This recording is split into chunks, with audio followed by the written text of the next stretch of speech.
Kita dulu sempat mengira bahwa sistem ini adalah sistem pertahanan udara S-500. Tapi ternyata sistem ini adalah sistem pertahanan udara yang lebih advance lagi daripada S-500. Karena fungsinya yang memang amat sangat penting ketika perang total terjadi. Sistem ini adalah sistem pertahanan udara anti-satelit A235 Noodle. Dan yang ini adalah wujud dari S-500. Sangat berbeda bukan? Pada video kali ini, kita akan membahas sebuah topik yang ada kaitannya dengan sistem pertahanan anti-satelit Noodle. Berikut ceritanya. Kehilangan dominasi di luar angkasa menjadi mimpi terburuk bagi Washington. Betapa tidak, hampir sebagian besar sistem pertahanan udara negeri Paman Sam bertumpu pada elemen yang ada di luar angkasa. Dan belum lama berselang, persisnya pada 15 November 2021, sebuah satelit mata-mata tua era Soviet berhasil dihancurkan oleh Rusia saat masih berada di orbit rendah bumi. Dilansir dari beberapa sumber, satelit yang dihancurkan adalah Cosmos 1408, jenis satelit mata-mata yang sudah tidak berfungsi. Awalnya, pihak Rusia tidak memberikan informasi tentang teknik penghancuran satelitnya. Baru kemudian Departemen Luar Negeri Amerika menuduh Rusia telah menargetkan Cosmos 1408 dalam uji coba rudal anti-satelit, menggunakan rudal berbasis darat terhadap satelit mereka yang mati. Juru bicara Departemen Luar Negeri Amerika menyebut bahwa apa yang dilakukan oleh Rusia ini sangat berbahaya dan tidak bertanggung jawab. Selang sehari kemudian, barulah Menteri Pertahanan Rusia, Sergei Shoigu, mengakui bahwa puing-puing sisa satelit Cosmos 1408 disebabkan oleh uji coba rudal anti-satelit. Namun, Menteri Pertahanan Rusia berkilah bila uji coba itu tidak menimbulkan ancaman bagi aktivitas luar angkasa.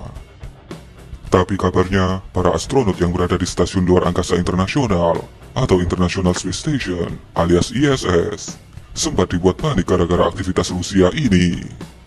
Disebutkan awan puing-puing ruang angkasa telah mengancam ISS. 7 awak ISS, 4 dari Amerika, 2 Rusia, dan 1 Jerman, sampai harus berlindung di kapsul penyelamat. Sehingga mereka dapat dengan cepat kembali ke bumi jika puing-puing menghantam stasiun ISS. Satelit telah mengorbit pada ketinggian tepat di atas ketinggian orbit ISS, dan puing-puing melewati ISS setiap 93 menit. Lebih dari itu, puing-puing dari Cosmos 1408 juga menimbulkan resiko bagi satelit orbit di rendah bumi lainnya.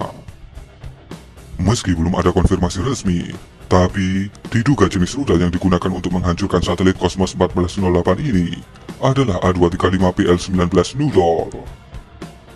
Rudal yang diluncurkan dari darat ini dapat menyasar satelit dan wahana luar angkasa lainnya di ketinggian 800 km di atas permukaan bumi.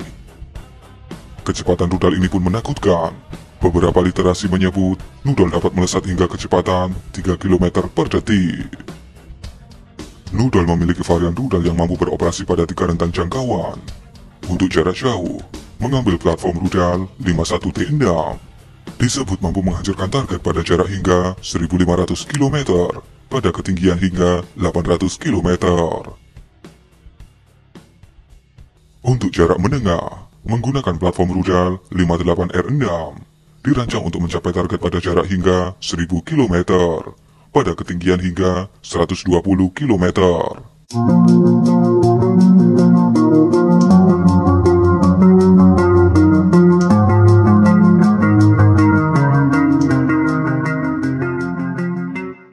Kemudian untuk jarak pendek, mengambil platform rudal 53T6 disebut mampu menghancurkan target pada jarak 350 km dan pada ketinggian hingga 50 km. Dikutip dari topwar.ru, Yakov Kedmi, pakar politik Israel dan mantan kepala dinas Natif, menyebutkan bahwa Moskow telah membuat klaim serius untuk mendapatkan dominasi militer di luar angkasa. Uji coba rudal baru Rusia ini telah menimbulkan ketakutan di kalangan Amerika bahwa mereka akan segera kehilangan dominasi militer mereka di luar angkasa. Kedmi percaya bahwa peluncuran rudal itu sebanding untuk Amerika dengan uji coba senjata hypersonic Rusia seperti Avangard dan Dagger. Dalam hal ini, Kedmi berpandangan bahwa Rusia sekarang mampu untuk menghancurkan pesawat ulang-alik mini milik Amerika, yaitu X-37. Ini adalah pesawat orbital eksperimental Amerika yang dirancang untuk menguji coba teknologi masa depan. Pentagon telah melakukan program rahasia untuk produksi pesawat ini selama beberapa tahun terakhir. Dan 4 unit salinan X-37 dikabarkan telah dirakit. Faktanya, saat ini sistem pertahanan rudal Amerika sebagian besar didasarkan pada komponen luar angkasa, dengan bantuan objek yang mendeteksi peluncuran rudal balistik dan menghancurkannya setelah 40-50 detik. Sekarang, rudal anti-satelit Rusia dapat menyerang elemen sistem pertahanan rudal Amerika, dengan demikian meniadakan fungsinya, alias membutakan Amerika dari luar angkasa.